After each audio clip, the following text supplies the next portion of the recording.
Hi friends, welcome to my channel. இன்னைக்கு நம்ம சேனல்ல நம்ம பார்க்க போறது இனி ஒரு இஃப்தார் vlog தாங்க பார்க்க போறோம். நம்ம ஆல்ரெடி ஒரு இஃப்தார் vlog ஷேர் பண்ணிருந்தோம் ஈஸியான ரெசிபீஸ்ல. இது அதே மாதிரி இனி ஒரு vlog ரெசிபீஸ் எல்லாம் கொஞ்சம் மாத்தி இருக்கும். சோ இந்த vlogல நான் ஒரு ஸ்நாக் ரெசிபி ஷேர் பண்ணிருக்கேன். சோ வாங்க வீடியோக்குள்ள போலாம். இன்னைக்கு நான் வந்து ஒரு 11 o'clock மார்னிங் வந்து ஸ்டார்ட் பண்ணுறேன். ஃபர்ஸ்ட் வந்து வெங்காயம் இஞ்சி பூண்டெல்லாம் வந்து உளிச்சு வச்சிடலாம். கஞ்சிக்கும் ஸ்நாக்குக்கும் தேவையான இஞ்சி பூண்டு பச்சை மிளகாய் பின்ன ஆனியன்ஸ் எல்லாமே வந்து நான் உரித்து ரெடி பண்ணி வச்சுட்டேன். இதில் வந்து பார்த்திங்கன்னா 2 பெரிய வெங்காயம் நல்ல பெரிய சைஸ் வெங்காயம் வந்து நான் ஸ்நாக்குக்கு எடுத்திருக்கேன். இப்போ வந்து ஸ்நாக்கான ஸ்டஃபிங் வந்து ரெடி பண்ணிடலாம். ஒரு பேன் சூடு பண்ணி அதில் 1 டேபிள் ஸ்பூன் அளவு எண்ணெய் போட்டுக்கோங்க. அதில் நம்ம கட் பண்ணி வச்ச 2 பெரிய வெங்காயம் இருக்கு இல்லையா, அது சேர்த்துட்டு பச்சை பட்டாணி ஃப்ரெஷ் பச்சை பட்டாணி இருந்தால் அதுவும் சேர்த்திக்கலாம். சேர்த்துட்டு இதை வந்து நல்லா வந்து சார்ட் பண்ணுங்கள். பச்சை பட்டாணி ஆப்ஷனல் தான், அது இல்லாமல் வெறும் இந்த வெங்காயம் போட்டு செஞ்சாலே இந்த ஸ்டஃபிங் வந்து ரொம்ப ரொம்ப டேஸ்டியாக இருக்கும். வெங்காயம் வந்து ரொம்ப வணங்கிடக்கூடாது.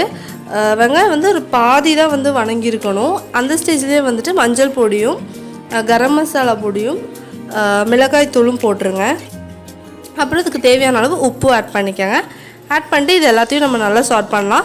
1 டீஸ்பூன் அளவு இஞ்சி பூண்டு பேஸ்ட்டும் வந்து இதில் சேர்த்துக்கோங்க. சேர்த்துட்டு இதை நல்லா வந்து சார்ட் பண்ணுங்கள். வெங்காயம் வந்து நல்லா ஃபுல்லாக வெந்துடக்கூடாது, பாதி வேக்காட்டில் தான் இருக்கணும். இப்போ கொஞ்சமாக ஃப்ரெஷ்ஷான கொத்தமல்லி தூவி விட்டால் அவ்வளோதான், நம்ம ஸ்டஃபிங் ரொம்ப ரொம்ப ஈஸியாக வந்து ரெடி ஆயிடுச்சு. இந்த ஸ்டஃபிங் வந்து ரொம்ப ரொம்ப டேஸ்டியாக இருந்துச்சு. ரொம்ப ஈஸியாக இருக்கிற மாதிரி நல்ல டேஸ்டியாகவும் இருந்துச்சு. அடுத்ததாக ஸ்டஃபிங் ரெடி பண்ணி வச்ச அப்புறமா நான் வந்து ஜூஸ் கலக்க போயிட்டேன். இன்றைக்கி வந்து லெமன் மின்ட் ஜூஸ் பண்ண போகிறேன். அதுக்காக வந்து ஒரு பெரிய லெமன், ஒரு சின்ன துண்டு இஞ்சி, பச்சை மிளகாய், அப்புறம் மின்ட் லீவ்ஸ் எடுத்து வச்சுருக்கேன். லெமன் வந்து புழிஞ்சிட்டு அதில் இருக்கிற அந்த கொட்டையெல்லாம் வந்து நம்ம ரிமூவ் பண்ணிடலாம். ரிமூவ் பண்ணி எடுத்துகிட்டு மிக்ஸி ஜாரில் அதை ஆட் பண்ணிக்கலாம். கூடவே ஒரு சின்ன துண்டு இஞ்சியும் சின்ன துண்டு பச்சை மிளகாவும் கொஞ்சமாக மின்ட் லீவ்ஸும் வந்து ஆட் பண்ணிக்கோங்க. இதை ஆட் பண்ணப்போ ஒரு கப் அளவு தண்ணி ஆட் பண்ணி இதை நல்லா நான் அரைச்சி எடுத்துகிட்டு வர போகிறேன். பாருங்கள், இப்போ நல்லா அரைச்சி எடுத்துகிட்டு வந்தாச்சு. இதில் பேலன்ஸ் தண்ணி ஊற்றி இன்னொரு டைமும் நல்லா வந்து நான் அரைச்சி எடுத்துருவேன். இப்போ வந்து இதை வடிகட்டிக்கலாம். இந்த ஜூஸ் வந்து நல்லா ரெஃப்ரெஷிங்காக இருக்கும். இன்னொன்று எங்கள் வீட்டில் ஹப்பிக்கு வந்து இந்த மாதிரி கொஞ்சம் காரமுள்ள அந்த லெமன் ஜூஸ் வந்து ரொம்ப பிடிக்கும். அதுக்கப்புறமா நம்ம வந்து இதில் சுகர் ஆட் பண்ணிக்கலாம். சுகர் ஆட் பண்ணிவிட்டு இதை வந்து நம்ம நல்லா மிக்ஸ் பண்ணி விட்டுடலாம். இப்போ கொஞ்சமாக வந்து சப்ஜா வந்து நான் தண்ணியில் வந்து ஊற வச்சுருந்தேன், அதுவும் வந்து இதில் ஆட் பண்ணிக்கிறேன். ஆட் பண்ணி இதை நல்லா மிக்ஸ் பண்ணி விட்டுட்டு இதை நம்ம ஃப்ரிட்ஜில் கொண்டு போய் வச்சிடலாம். ஸோ அடுத்த வேலையாக பார்த்தீங்கன்னா நான் வந்து டெசர்ட் ஒன்று பண்ணலான் இருக்கேன். அந்த டெசர்ட்டுக்கு வந்து எனக்கு கேக் தேவைப்பட்டுச்சு. ஸோ ரெடிமேட் கேக்ஸ் எதுவும் கையில் இல்லைங்கிறனால நானே வந்து குயிக்காக ஒரு கேக் வந்து பண்ணிட்டேன், ஸ்பாஞ்ச் கேக். ஸோ இந்த டெசர்ட்டோட ரெசிபி அப்படியே வந்து நான் உங்களுக்கு இன்னொரு வீடியோவாக வந்து போஸ்ட் பண்ணுறேன். ரொம்ப ரொம்ப டேஸ்டியாக இருந்துச்சு. அது வந்து கேக் ஐஸ் பாக்ஸ் டெசர்ட் அப்படின்னு சொல்லி நானே பேர் வச்சேன். ஸோ அதுக்கு தேவையான கண்டென்ஸ்டு மில்க்கும் வந்து நானே ரெடி பண்ணிவிட்டு இந்த மேங்கோ பல்ப் வந்து அதுக்கு தேவைப்பட்டுச்சு. ஸோ அந்த மேங்கோ பல்ப்பெல்லாம் எடுத்து வச்சாச்சு. கொஞ்சம் நட்ஸ் எல்லாமே வந்து ரெடி பண்ணிட்டேன். இதுக்கு இடையிலே வந்து நான் கஞ்சியும் வந்து ரெடி பண்ணி முடிச்சிட்டேன். டெசர்ட் இது ரெண்டும் வந்து ஒரே டைமில் ரெடி ஆயிடுச்சு. அடுத்ததாக வந்து இப்போ நம்மளோட ஸ்நாக்குக்காக அந்த பன் வந்து ரெடி பண்ண போகிறோம். இந்த பன் வந்து பார்த்திங்கன்னா ஈஸ்ட் ஆக்டிவேட் பண்ணுறதுக்காக நான் வச்சுருக்கேன். இந்த ரெசிபி வந்து நான் சரியாக வீடியோ ஃபுல்லாக எடுக்கலை. எதனால அப்படின்னு கேட்டிங்கன்னா என்னோடய கேமராவில் வந்து சார்ஜர் ஃபுல்லாக ட்ராப் ஆயிடுச்சு. அதனால நான் வந்து அதை எடுக்க முடியல. இந்த பன் வந்து நான் எப்படி பண்ணியிருக்கேன்னா, நம்ம இதுக்கு முன்னாடி ஒரு வீடியோ வந்து அப்லோட் பண்ணியிருக்கோம். தேங்காய் பன் ரெசிபி வந்து அப்லோட் பண்ணியிருந்தோம் இல்லையா, அந்த தேங்காய் பன்க்கு எப்படி பன்னு செஞ்சோமோ அதே ரெசிபி தான் இதுக்கும் வந்து நான் யூஸ் பண்ணியிருக்கேன். ஸோ வந்து உங்களுக்கு இந்த பன் பண்ணுறதுக்கான ரெசிபி வந்து தெரியணும் அப்படின்னா கண்டிப்பாக அந்த தேங்காய் பன் வீடியோ வந்து நான் டிஸ்கிரிப்ஷனில் கொடுக்குறேன். நீங்கள் அந்த லிங்க் கிளிக் பண்ணி அந்த வீடியோ பார்த்துக்கோங்க. ஸோ பாருங்கள், எல்லாமே வந்து நம்ம அந்த தேங்காய் பன்க்கு பண்ண மாதிரியே தான் பண்ணுறோம். பண்ணிவிட்டு இதை வந்து ரோல் பண்ணிக்கலாம். பன் வந்து இப்போ ஆக்டிவேட் ஆகி கிடச்சிருச்சு. ஈஸ்ட் ஆக்டிவேட் ஆகி பன்னு வந்து நல்லா ஃப்ளஃபியாகி கிடச்சிருச்சு. அதை 2 பார்ட்டாக டிவைட் பண்ணிட்டு இப்போ நான் ஒரு பார்ட் வந்து நல்லா பரத்தி எடுத்துக்க போகிறேன். பரத்தி எடுத்துகிட்டு ஒரு 9 inch பேன் வந்து நான் க்ரீஸ் பண்ணி வச்சுருக்கேன். அதில் வந்து இதை அப்படியே நான் போட்டு கொடுத்துட்றேன். இது வந்து கொஞ்சம் மெலிசாவே வந்து நான் பரத்தியிருக்கேன். ஏன்னா நமக்கு சாப்பிடும்போது ரொம்ப கட்டி இல்லாமல் நல்லா டேஸ்டியாக இருக்கும். அதுக்காக இது வந்து சைட்ஸில் கொஞ்சம் அதிகமாக இருந்தனால நான் அதை வந்து அப்படியே வந்து அந்த ஓரத்துலேயே வந்து அப்படியே ஒட்டி விட்டுறேன். அது நமக்கு வெந்து வரும்போது கரெக்டாக வந்து கிடச்சிக்கும். ஸோ நல்லா போட்டு நீட்டாக வந்து அமுத்தி கொடுத்துருவேன். ஸோ இதுக்கு மேலே தான் வந்து நம்ம ரெடி பண்ணோம் இல்லையா, அந்த வெங்காயமும் பச்சை பட்டாணியும் போட்டு ரெடி பண்ணால் அந்த ஸ்டஃபிங் வந்து நம்ம வைக்க போகிறோம். இந்த ஸ்டஃபிங் வச்ச அப்புறமா நான் வந்து ஒரு 3 முட்டை வந்துட்டு நல்லா வேக வச்சு எடுத்து வச்சுருக்கேன். வேக வச்சு அதை கட் பண்ணி வச்சுருக்கேன். எப்படி கட் பண்ணியிருக்கேன்னா இந்த மாதிரி குட்டி குட்டி பீசஸ் நடுவில் ஒரு முட்டையை வந்து ஒரு 3 பீசஸ் தான் கட் பண்ணி வச்சுருக்கேன். அதை வந்து இந்த மாதிரி எல்லா இடத்துலையும் வச்சு கொடுத்துடலாம். நம்ம வந்து ஒரு முட்டையை பாதியாக கட் பண்ணோன்னா ஒரு சில இடத்துல மட்டும் தான் வைக்கிற மாதிரி இருக்கும். இந்த மாதிரி கட் பண்ணால் நம்ம எந்த இடத்துல கட் பண்ணோம் நம்ம ஸ்நாக்கில் வந்துட்டு நமக்கு முட்டை வந்து கிடைக்கும். ஸோ சாப்பிட்றதுக்கு இன்னும் நல்லா டேஸ்டியாக இருக்கும். அதுக்காக தான் இந்த மாதிரி கட் பண்ணி வச்சுருக்கேன்.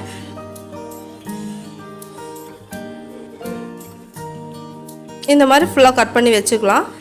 அப்போது அடுத்ததும் வந்து அதே மாதிரி நான் பரத்தி எடுத்துட்டேன். அதையும் வந்து மேலே போட்டுக்கலாம். மேலே போட்டு சைடை வந்து நல்லா wrap பண்ணி விடுங்க.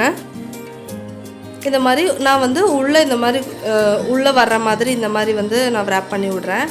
ஸோ wrap பண்ணி பாருங்கள், இந்த மாதிரி நான் ஆக்கிட்டேன் பன்னு. இதை வந்து ஒரு 5 minutes to 10 minutes வந்து திருப்பியும் நல்லா க்ளோஸ் பண்ணி ஒரு சைடு வச்சிடலாம்.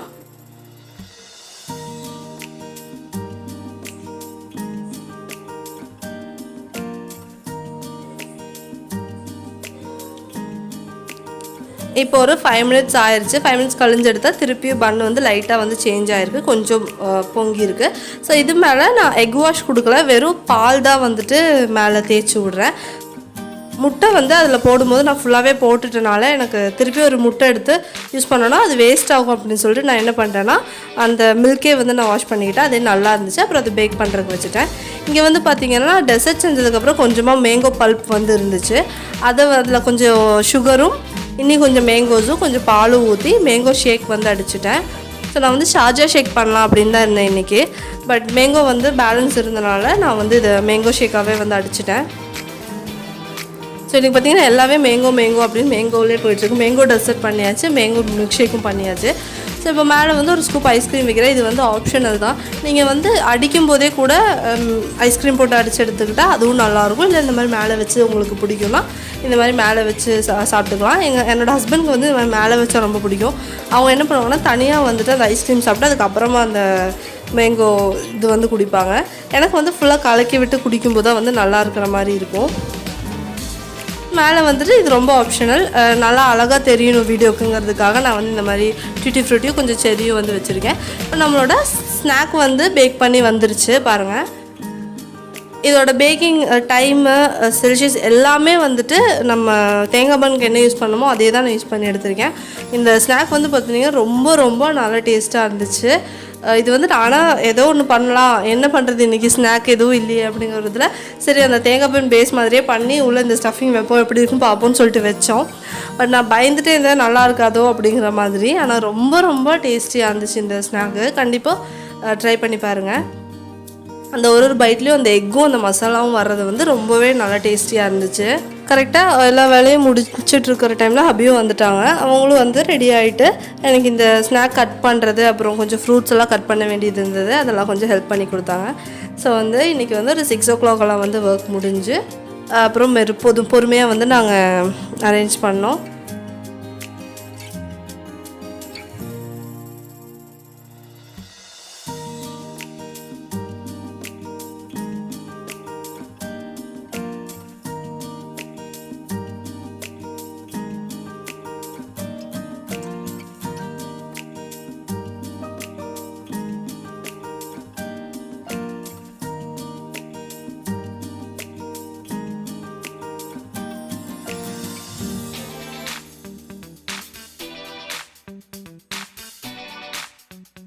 அவ்வளோதாங்க, இன்னத்து இஃப்தார் மெனு வந்து இதெல்லாம் தான். ஸோ இந்த வீடியோ உங்களுக்கு பிடிச்சிருக்கும்னு நம்புகிறேன். பிடிச்சிருந்தா கண்டிப்பாக லைக் பண்ணுங்கள், ஷேர் பண்ணுங்கள், சப்ஸ்கிரைப் பண்ணுங்கள், அந்த பெல் ஐக்கானை மறக்காமல் கிளிக் பண்ணுங்கள். அப்போ தான் நான் போடுற எல்லா வீடியோ உங்களுக்கு நோட்டிஃபிகேஷனாக வரும்.